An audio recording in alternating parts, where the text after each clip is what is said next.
Boa tarde.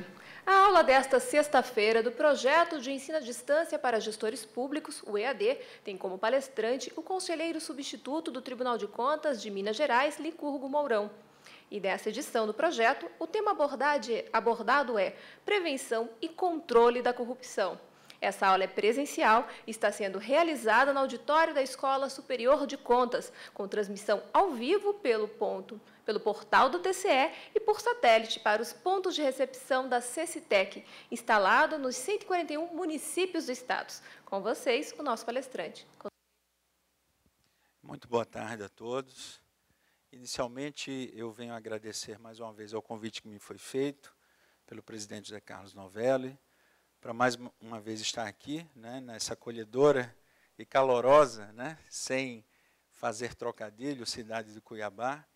É sempre um prazer estarmos tendo a oportunidade de, mais uma vez, tratarmos de um tema tão caro a todos aqueles que tratam do assunto controle da administração pública. O tema que nos foi submetido é exatamente o tema do controle e da prevenção da corrupção.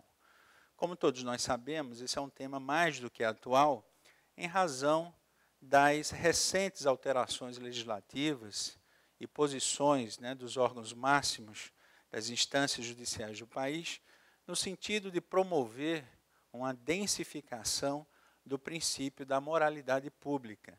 Não sem razão, recentemente nós temos a edição da súmula vinculante número 13, exatamente aquela que trata da vedação ao nepotismo. Recentemente, a aprovação da lei de acesso à informação e outras posições que vêm sendo tomadas no sentido de nós propiciarmos uma administração pública mais transparente e, por via de consequência, em que os casos de corrupção venham a ser cada vez mais tornando-se minoria e não regra, como infelizmente a nossa recente história nos traz à memória. Bem, quando nós tratamos do tema controle e prevenção da corrupção, sempre nos vem à mente o porquê de nós termos a necessidade de termos tantas estruturas de controle no sentido de promover um controle da administração pública. Será que nós, enquanto seres humanos, teríamos uma propensão natural a transgredir? Será que isso, sendo verdade, é o que justifica a existência de tantos e tantos órgãos, estruturas, pessoas acometidas da função de controlar? Controle interno, controle externo, poder legislativo, tribunais de contas. O ser humano seria compelido naturalmente a transgredir? Essa pergunta foi feita pelo Banco Mundial e nós chegamos a algumas conclusões. E essas conclusões partiram de uma experiência absolutamente simples. Foi colocada uma pesquisa com a seguinte situação hipotética. Imagine que você, ao tratar dos seus negócios, sejam públicos ou sejam privados, você obviamente tem que estar impelido a seguir regras, porque essas regras são aquelas que permitem uma convivência social pacífica. Não sem razão, nós tivemos, ainda no ano de 2003, a indicação pela Assembleia Geral da ONU da Convenção das Nações Unidas contra a Corrupção. Nesse sentido, conforme nós podemos ver nesse nosso slide, todos os entes, todos os estados soberanos que se preocupam em promover medidas de controle à corrupção firmaram esse entendimento e se comprometeram a assim proceder. Mas avançando sobre essa necessidade de controle, imagine uma situação hipotética colocada pelo Banco Mundial, em que você sai do seu ambiente de trabalho e, ao chegar próximo do seu veículo, você encontra um envelope. Esse envelope você não sabe o conteúdo. Ao abrir, você se depara com a quantia de $2.000. A pergunta que foi feita, tanto no seio da sociedade como entre pessoas acometidas da função pública de controlar, foi: o que é que você faz com esse envelope de dinheiro? Por favor, não precisam responder de viva voz, tá? Guardem as respostas para vocês mesmos. Ora, essa pergunta, ela levou o Banco Mundial a seguir uma linha de entendimento no sentido de prescrutar. Será que, diante da possibilidade de sermos descobertos, o nosso comportamento muda? Ou, traduzindo, em outras palavras, será que o nosso comportamento ele é ditado pela existência ou não de mecanismos de controle? Então, vamos lá, vamos aos resultados.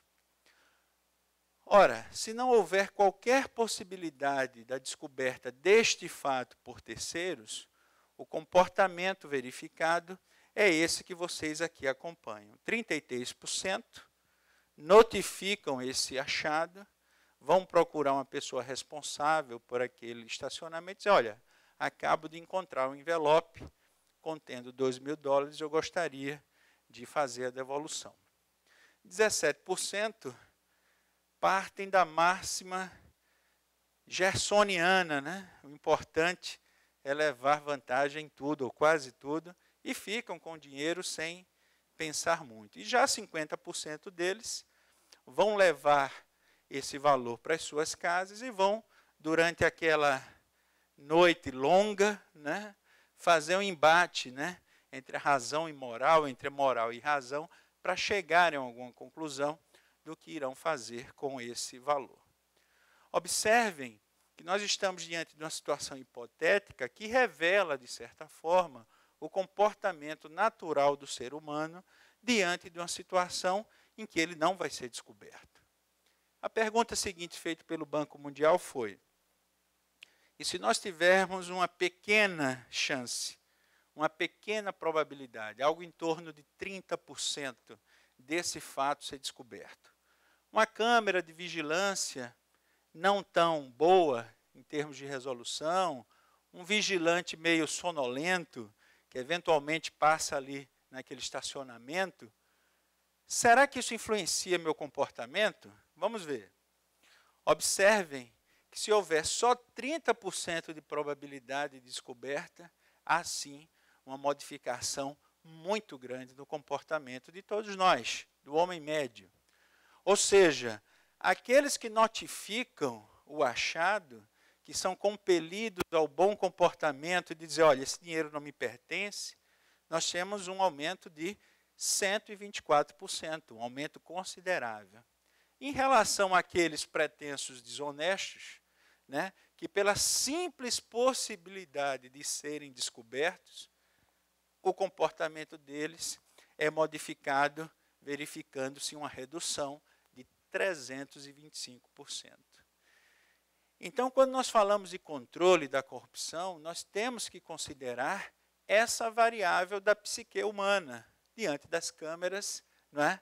Estou vivenciando essa situação hoje, o nosso comportamento, de alguma maneira, é influenciado, nós tendemos a agir de formas diferentes.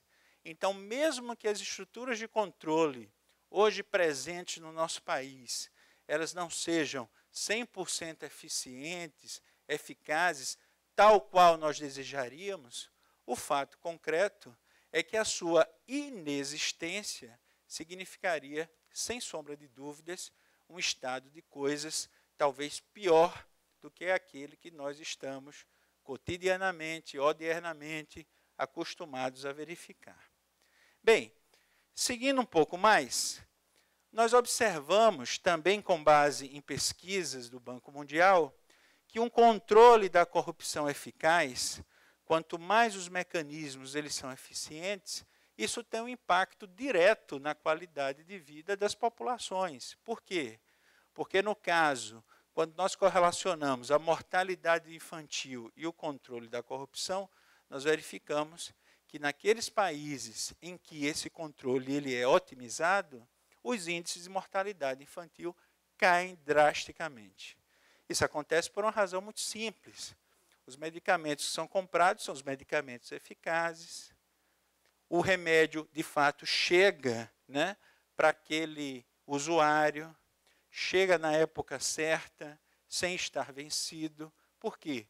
Porque tudo contribui, tudo concorre para que haja uma qualidade na aplicação dos recursos públicos, que seria talvez a terceira onda do controle, né? O controle que vai se preocupar muito mais com a qualidade do gasto do que simplesmente com aquele controle formal, com aquele controle meramente analítico, se as prescrições legais foram observadas ou não. Também, quando nós avançamos um pouco, falando em relação à educação, nós verificamos que quanto maior o nível de alfabetização, o nível de escolaridade da população média, melhor se observa a aplicação da lei, ou seja, a observância dos regramentos que estão a nortear o proceder humano. Por quê? Porque a pessoa se torna mais instruída, mais esclarecida, mais preocupada em agir corretamente e também de cobrar um comportamento que seja consentâneo dos seus dirigentes, dos seus legisladores, ou seja, daqueles responsáveis por tratar da coisa pública na condição de gestor. Então, é por isso que o investimento na educação, investimento esse que seja eficaz, que seja efetivo, é tão caro àqueles que querem e que pensam que a nossa sociedade possa evoluir.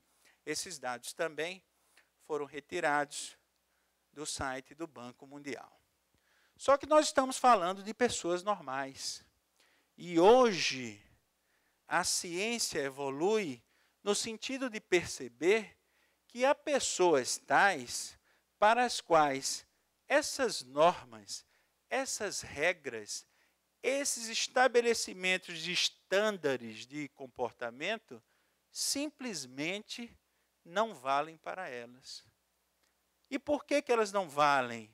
Será que haveria um gene da corrupção que, independentemente da pessoa ser bem nascida, ser bem criada, ter sido instruída, isso não faz efeito? Infelizmente, a resposta é sim. Estudos da psiquiatria forense têm apontado que determinadas pessoas possuem o chamado transtorno, né, transtorno da psicopatia antissocial ou da personalidade antissocial, como queira, para as quais essas pessoas não irão proceder conforme as normas, conforme os controles, conforme as regras que nós estabelecemos. Esse é um desafio que é posto para os órgãos de controle, porque nós imaginamos que o simples fato de termos, em regra, leis boas, controles eficientes, isso vai fazer com que não haja corrupção. E, infelizmente, isso não é verdade, né? Nos estudos levados a termo por essa pesquisadora, ela chegou à seguinte conclusão, conforme vocês podem acompanhar. O típico corrupto é o indivíduo que busca driblar regras em benefício próprio, né? Essa é a premissa do seu comportamento, sem levar em consideração outras coisas que não o próprio benefício. É um defeito de caráter. E, pasmem, esse defeito de caráter não tem cura. A pessoa simplesmente nasce com esse transtorno e não há possibilidade de recuperação. O desafio que é colocado para os órgãos de controle é exatamente fazer com que essas pessoas jamais possam ocupar determinados cargos nevrálgicos na administração, sob pena desse traço da sua personalidade em algum momento vir a se revelar. Essas pessoas, elas simplesmente não têm aquele sentimento em relação ao outro. É por isso que nós vemos pessoas, não raro, falsificando medicamentos oncológicos, não é? Deixando de fornecer ou fornecer com qualidade abaixo da crítica alimentos que vão ser servidos em hospitais para crianças, porque esses sentimentos não fazem parte da sua psique. Elas não sentem, ao estarem cometendo esses atos para uma pessoa normal hediondos, como sendo nada demais. Né? Por quê? Porque elas possuem falhas do desenvolvimento cerebral em áreas frontais chamadas suborbitárias, que muitas pesquisas vêm apontando, conforme vocês podem perceber, como sendo as regiões responsáveis pela formação do senso ético. Essa é uma variável fundamental. Como vocês sabem, não raro, quando nós realizamos concursos públicos, alguns desses concursos estabelecem testes de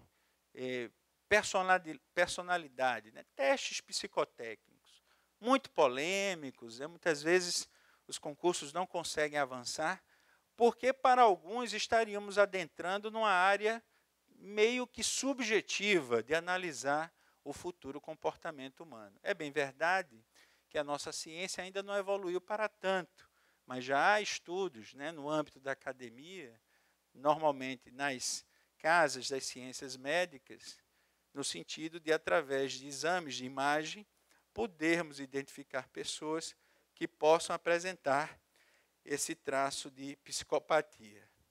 Ou seja, pessoal, esse portador tem plena natureza, melhor dizendo, plena consciência da natureza criminosa e funesta dos seus atos, mas simplesmente ele não apresenta remorso ou hesitação. Havendo a possibilidade, ele vai transgredir, ele vai fraudar uma licitação, ele vai promover atos que são lesivos ao patrimônio, porque é a sua forma de ser. Essas pessoas, elas vão ter que, no momento adequado, serem objeto do controle, no sentido de não apresentarem as credenciais necessárias para proverem alguns cargos, para exercerem algumas funções nevrálgicas na administração pública do futuro. Né? De certa forma, o Brasil avançou um pouco nesse sentido. Né? Recentemente, nós tivemos a aprovação da lei da ficha limpa, que é, de certa forma, uma demonstração, né, de que o Estado brasileiro não admite mais determinados comportamentos para aqueles que pretendem exercer alguns cargos públicos. Obviamente que hoje não existe um teste que permita identificar esse traço previamente, antes do prejuízo, antes da transgressão ocorrer. Quiçá, né, no desenvolvimento humano, dentro de algumas décadas, nós podermos verificarmos essa realidade. Segundo a pesquisadora, essas palavras são dela, para ele vale o dane-se o resto. Na linguagem popular, é safadeza mesmo, oportunismo, falta de moral, ética e escrúpulos. Este indivíduo é normalmente e constantemente atraído para situações em que se conhecem possibilidades de obtenção de vantagens diversas com facilidade. Ora, diante desse estado de coisas, nós verificamos que prevenir e controlar a corrupção é mais complexo do que a gente imagina. Em tese, nós somos levados a perceber que a simples existência de normas, regulamentos e de fiscais para verificar o cumprimento ou não dessas normas, desses regulamentos, isso seria suficiente para que nós tivéssemos menores índices de corrupção. O desafio talvez seja um pouco mais abrangente. Nós agora começamos a falar um pouco dessa percepção da corrupção enquanto um problema em escala global. Daqui a um pouco nós vamos ver um slide em que isso é demonstrado de uma maneira muito clara. Mas para que nós possamos ter uma base equânime, digamos assim, de entendimento, é importante que nós definamos o que é entendido na comunidade internacional como sendo um ato de corrupção. Porque vocês vão de convir que em algumas culturas, e culturas até avançadas, determinados atos que poderiam parecer atos de corrupção, de fato não são. Vejam que coisa interessante, eu tive a oportunidade de verificar lá nos Estados Unidos. Lá a legislação permite que qualquer um do povo interessado em que o Estado haja de forma mais célere, ele pode incentivar através de um pagamento de dinheiro, em dinheiro, que o Estado me dê uma resposta mais rápida. Então, imagine um construtor que pretenda fazer com que o licenciamento de uma determinada obra saia para ele, segundo todos os estándares legais, em 30 dias, quando o padrão do órgão é liberar aquela licença em 60 dias, por exemplo. O interessado, o particular, ele pode incentivar, através de um pagamento em dinheiro, que o órgão se organize de tal forma a fornecer aquela licença em 30 dias, e isso não é considerado, dentro da cultura norte-americana, como sendo um ato de corrupção. Pelo contrário, simplesmente você está incentivando, você está estimulando que o Estado seja mais eficiente. Então, nesse sentido, é importante nós fecharmos esse conceito. Sendo assim, corrupção, segundo as leis internacionais, será sempre, conforme vocês podem acompanhar, a oferta, promessa, doação ou a autorização da doação de qualquer coisa de valor, não necessariamente dinheiro, né? Você pode fazer com que a pessoa esteja compelida a lhe ajudar, a lhe propiciar algum ganho de maneira irregular, simplesmente pela oferta de algo que a ela seja sedutor, sem que necessariamente isso implique algo que seja monetariamente valorável, né? Então, imaginemos que a pessoa tem um desejo muito grande, mas fantástico, de ser convidada para determinado evento, né? A pessoa que você está querendo seduzir, no sentido da corrupção. Isso não necessariamente vai envolver um desembolso financeiro, né? Mas você vai, através do oferecimento, né, dessa vantagem, desse valor, que não necessariamente é um valor financeiro, proporcionar uma indução do seu agir. Para um funcionário público, de forma direta ou indireta, você pode seduzi-lo, oferecendo essa vantagem a um parente, a um amigo, a alguma pessoa a ele ligada, para um propósito impróprio ou corruptível, e para obter ou manter negócios ou outras vantagens indevidas. Também um exemplo muito interessante que há nos Estados Unidos, um exemplo de controle, e que lá funciona muito bem, diz respeito, por exemplo, ao controle social remunerado, né? Que no Brasil tem um sentido absolutamente estranho a nós, né? Lá nos Estados Unidos, se você quiser proporcionar um controle efetivo de uma licitação, a legislação americana permite que qualquer um do povo, e isso gerou, com o desenvolvimento, né, dos anos e das práticas, uma verdadeira indústria, que qualquer um do povo possa denunciar, um termo lá que eles usam é um termo apitador, e esse apitador, fazendo uma denúncia que depois se revele correta, própria, e que gerou economia para os cofres públicos, este denunciante, este apitador, será remunerado em 20% do valor economizado. Então, imaginem, se nós tivéssemos essa realidade aqui no Brasil, talvez o controle fosse, né, um pouco mais efetivo, né, sob uma lógica da remuneração. Porque vocês vão de convir que você realizar o controle social de uma forma voluntária, no Brasil ainda não é uma prática, é uma cultura participativa que nós ainda não temos, infelizmente. Mas lá é considerado algo absolutamente usual, normal.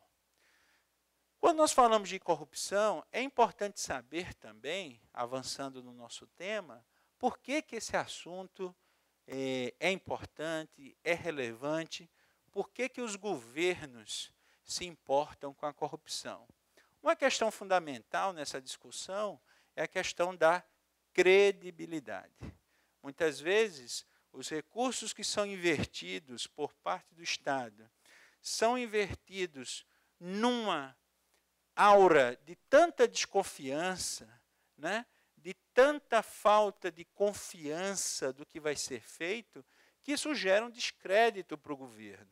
Então, para aumentar a confiança no governo e em seus gastos, é necessário que o Estado, que está promovendo esses atos, também propicie uma melhoria no controle da sua corrupção. Também para saber a destinação do dinheiro arrecadado. E aí entra a lógica dos portais da transparência, da lei de acesso à informação, que nós vamos brevemente discorrer.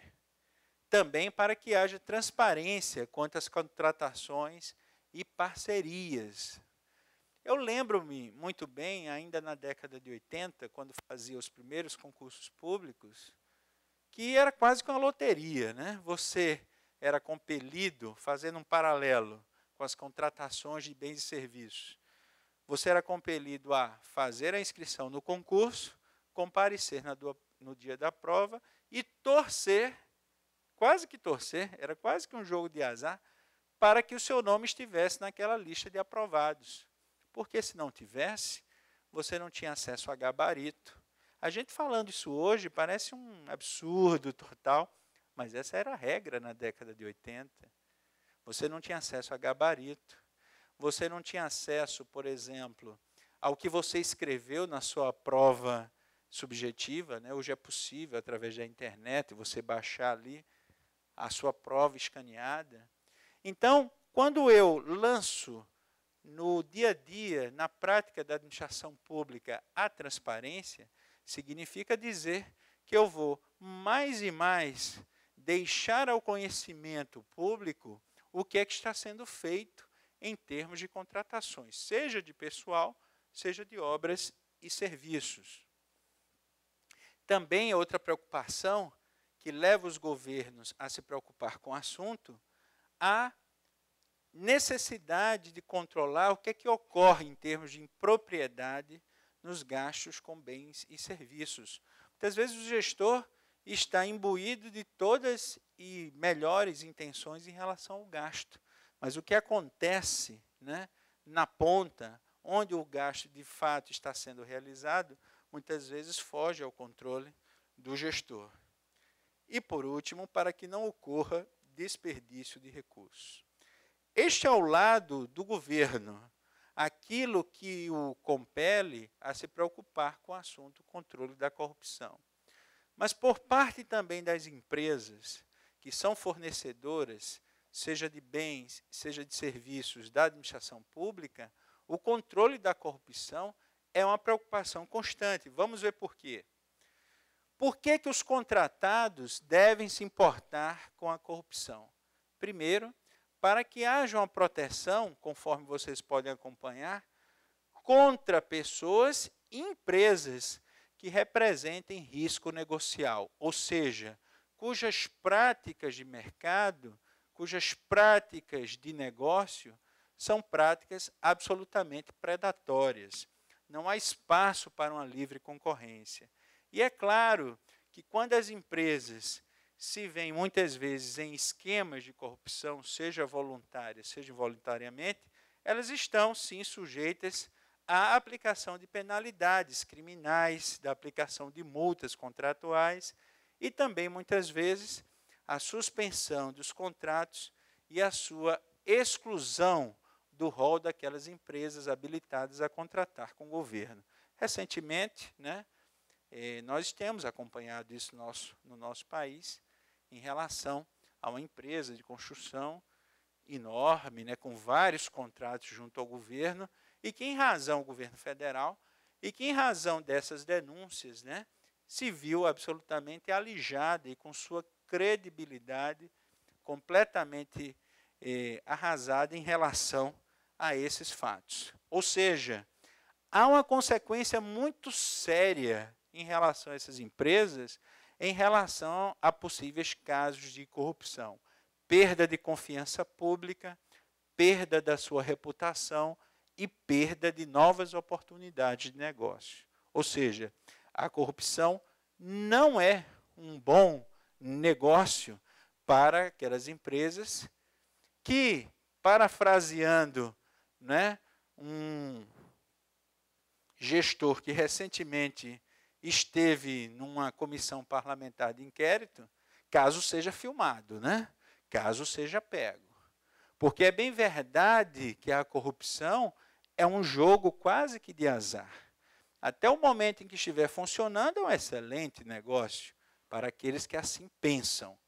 Mas é fato que nós temos, hoje, uma postura um pouco diferente em relação a um ambiente de negócios até algumas décadas atrás, inclusive em função da atualização, da modernização da nossa legislação. Ou seja, praticar atos de corrupção representa um risco também para os contratados. Por quê?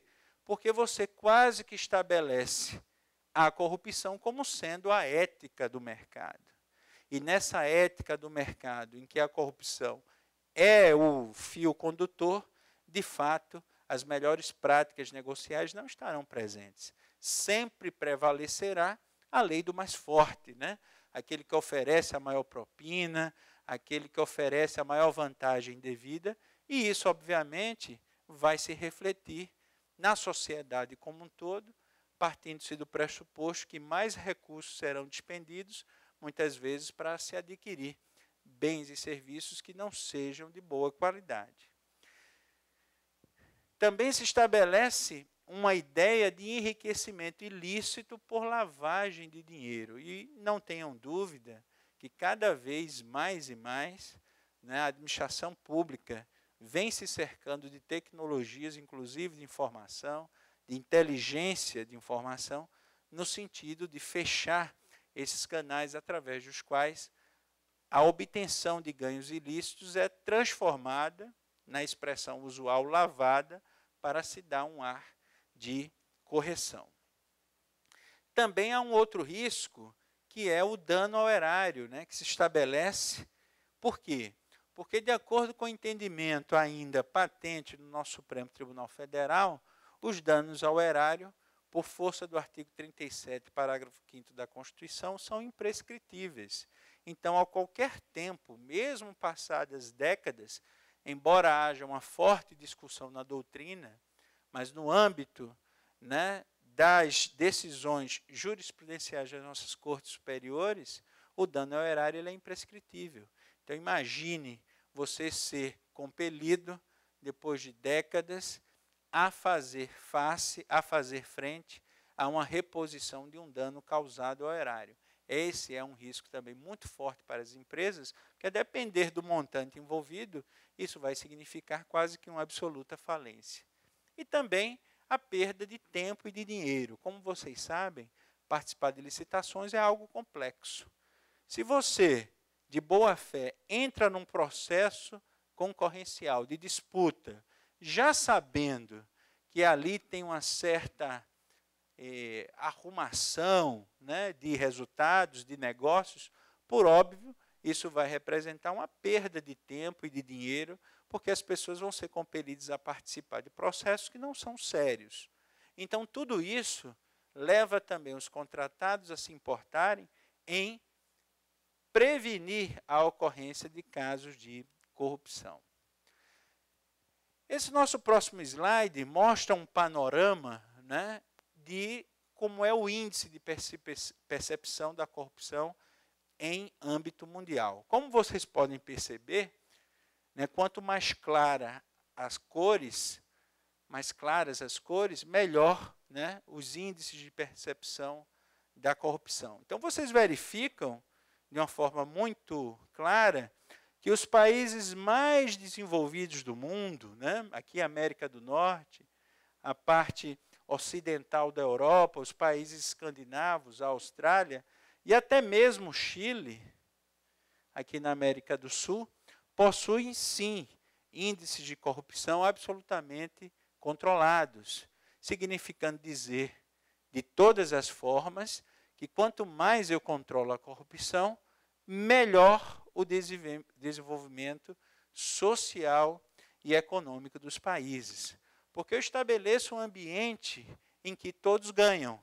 Basta que, para isso, as regras sejam estabelecidas de forma clara e os ganhos obtidos com as práticas usuais, esses ganhos sejam partilhados para toda a sociedade. Vamos ver como é que está o Brasil nessa situação. A escala, né, em termos de percepção da corrupção, vai de 1 a 10. Né? Quanto menor o índice, mais clara a percepção de corrupção de uma forma geral. No caso do Brasil, com base no levantamento feito em 2007, ele ocupava entre 183 países a 72ª pontuação, colocação, melhor dizendo, com a pontuação de 4 em seu índice. Recentemente, em 2011, o Brasil aparece numa posição um pouco pior, 73ª colocação, com um ranking de 3,8. Ou seja, em 4 anos, segundo os dados da Transparência Internacional, a percepção de corrupção no nosso país aumentou. Pouco, mas aumentou. Quando nós falamos em corrupção, nós precisamos também nos preocuparmos com a quantificação. O que é que eu perco, ou quanto que eu perco, ao estabelecer um ambiente de negócios públicos e privados em que a corrupção é a regra? Ora, partindo desse pressuposto, nós vamos verificar que isso não é facilmente quantificável. Isso porque os custos da corrupção envolvem, sem dúvida nenhuma, fatos que são escondidos, né? Ninguém dá recibo de propina, né? Recebi na data de hoje o valor de tanto, né? Referente à participação de 10%. Né? Ora, em sendo assim, a apuração desses valores, a apuração desses dados, pressupõe fatos escondidos, o que, de certa forma, dificulta quantificar esses custos. Também as dificuldades de mensuração. Quais são os elementos técnicos, quais são as variáveis que eu vou considerar na hora de apurar o quanto que o país, o quanto que o Estado, o quanto que o município esteja perdendo com custos com a corrupção. E, por fim,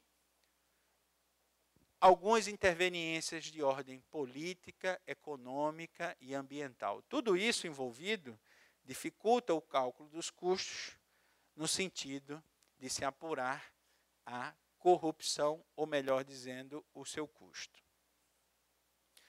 Ora, quando nós falamos em custos da corrupção, nós podemos segmentá-los. O primeiro deles seriam os custos políticos. Será que a corrupção ela tem reflexo em termos de práticas políticas no Estado?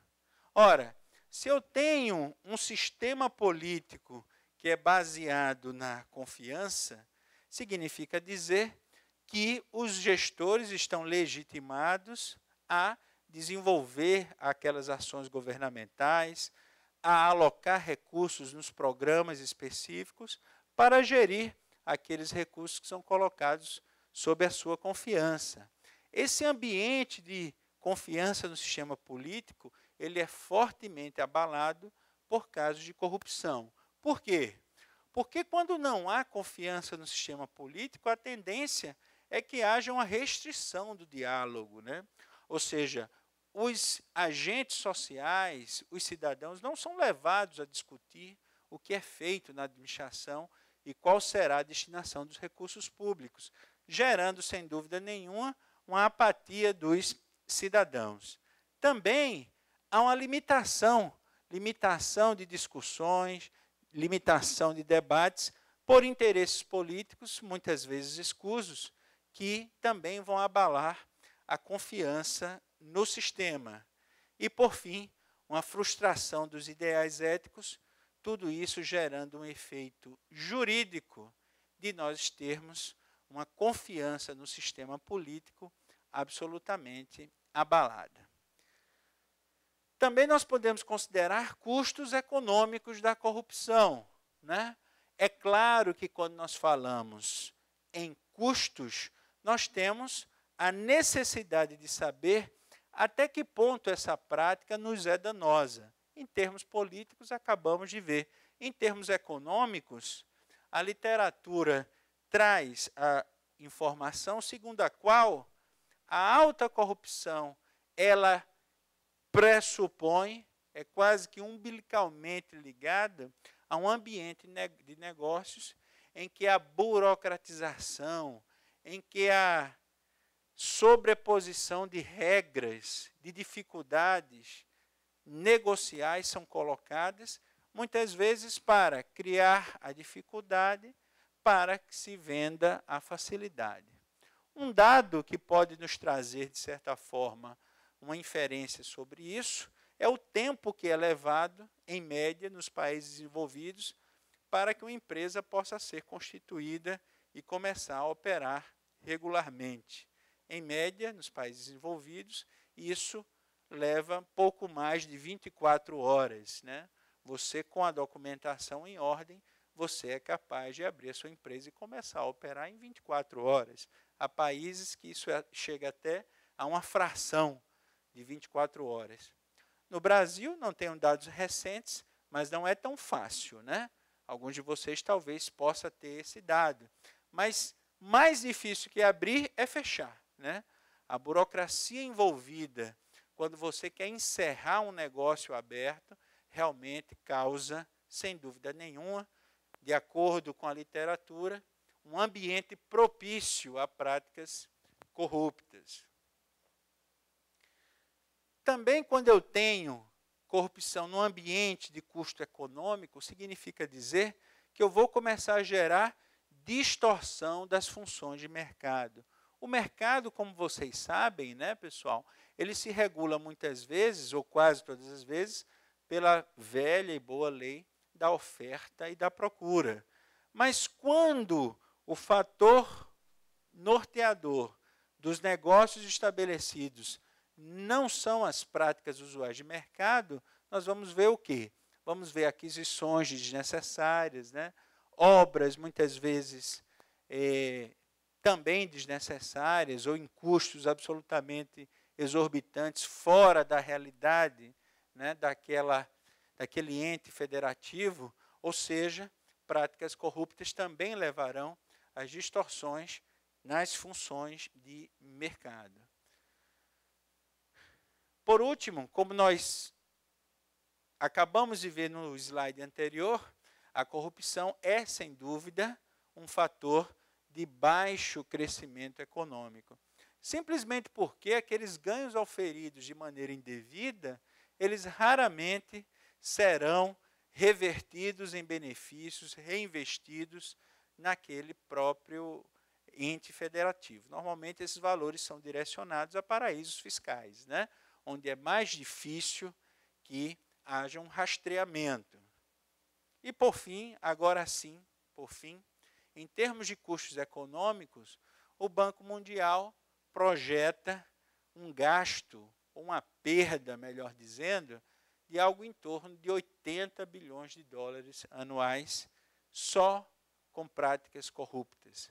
Valores esses que, se revertidos de uma forma correta, poderia sim contribuir de uma forma muito incisiva para a consecução de várias práticas, até no sentido humanitário, de se recuperar situações nas quais o Estado vem falhando de forma diuturna, tais como abastecimento de água.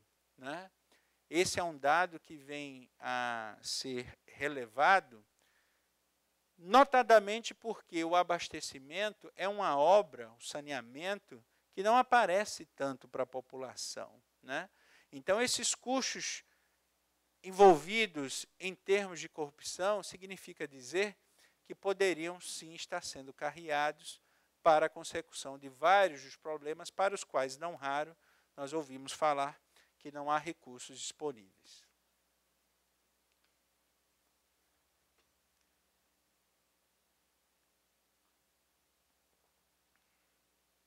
Vamos falar agora um pouco sobre os custos ambientais da corrupção. Geralmente, esses custos são de difícil mensuração. Mas quando o fio condutor das práticas é exatamente o estabelecimento de práticas corruptas, nós vamos ver que o meio ambiente também sofre. Como?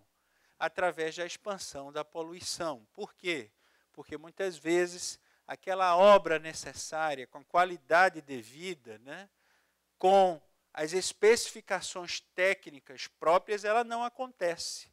Né? Não raro, os órgãos de fiscalização encontram redes de esgotamento sanitário cujo material utilizado foi um material que não é tecnicamente adequado. Isso gera, por exemplo, a contaminação dos lençóis freáticos ou acidentes ambientais de todas as magnitudes, também um desperdício de fontes naturais e também, muitas vezes, a autorização, a contratação e pagamento de projetos que são danosos ao meio ambiente, simplesmente porque o que norteou a autorização para aquele gasto não foi o benefício a ser eventualmente revertido para a população, e sim o valor da propina eventualmente ali envolvida. Vamos avançar um pouco mais, falando então e resumindo, enfim, o que é corromper. Bem, esse dado ou essa noção é fundamental para que a gente possa avançar no tema. Ou seja, corromper é dar ou prometer algo de valor para obter uma vantagem inadequada. Como eu disse para vocês, esse conceito é de certa forma fluido, a depender da legislação específica do país a que nós estejamos nos referindo, vocês vão ver que algumas práticas, tais quais esses dois exemplos que eu me referi há pouco, são consideradas práticas usuais, razoáveis, né, que vão compelir a uma maior eficiência do Estado. Mas, de uma maneira geral, os motivos serão sempre ganhar um contrato ou negócio, é para isso que você oferece um valor para obter uma vantagem inadequada. Também o motivo do ato corrupto possa ser agilizar o pagamento de um negócio já realizado, manter um contrato ou negócio existente, reduzir impostos, taxas ou emolumentos, acelerar um processo de aprovação ou permissão, isso não vale para os Estados Unidos, né? Acabamos de ver, evitar a necessidade de uma permissão ou licença e evitar o pagamento de uma multa. Todo valor indevidamente colocado na mão de alguém para propiciar esse tipo de vantagem, vantagem essa que não é uma vantagem aceita, é claro que será, em última ratio, considerado um ato corrupto. Tudo bem, pessoal? Vamos avançar um pouquinho mais, falando agora de um tema mais próximo, que é exatamente o nosso papel enquanto controladores, que é a prevenção e o controle da corrupção.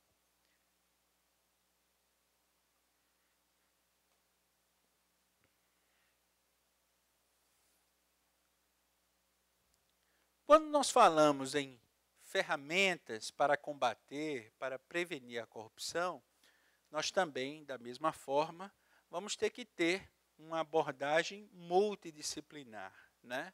Combater a corrupção significa não só combater aquela que já aconteceu, mas, sem dúvida nenhuma, tomar atitudes no sentido de preveni-la. Em sendo assim, a prevenção significa deter riscos e verificar as fragilidades dos sistemas.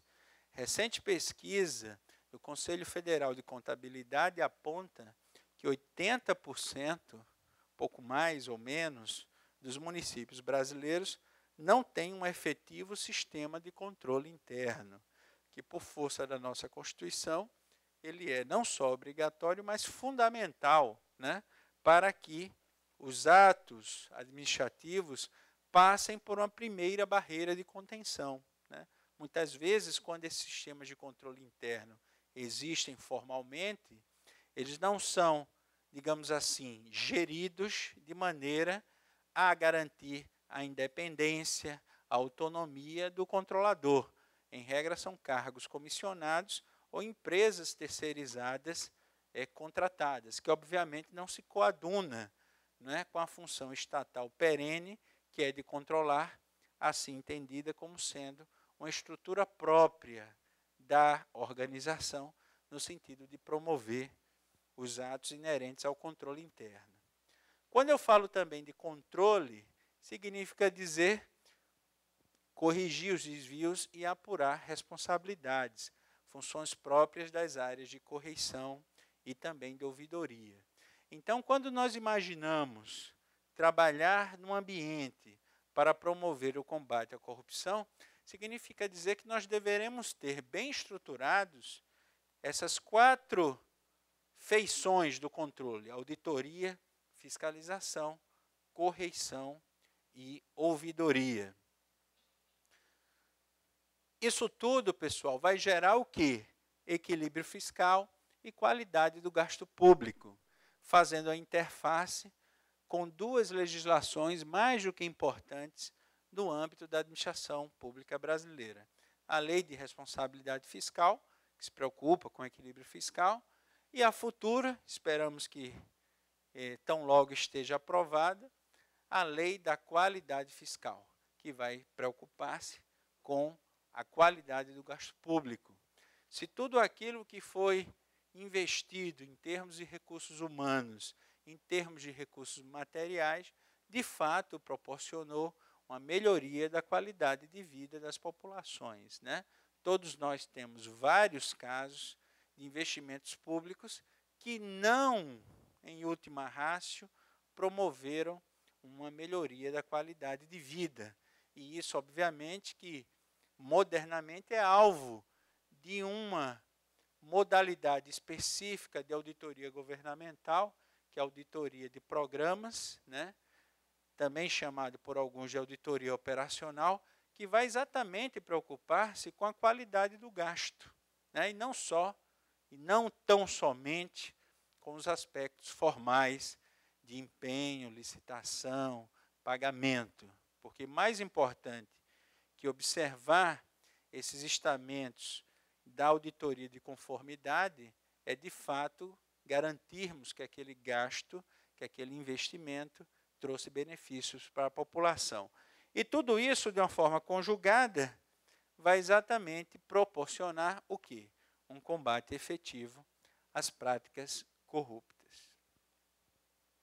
Avançando um pouco mais no tema, baseados um pouco na experiência norte-americana, nós verificamos a existência de várias ferramentas para combater a corrupção.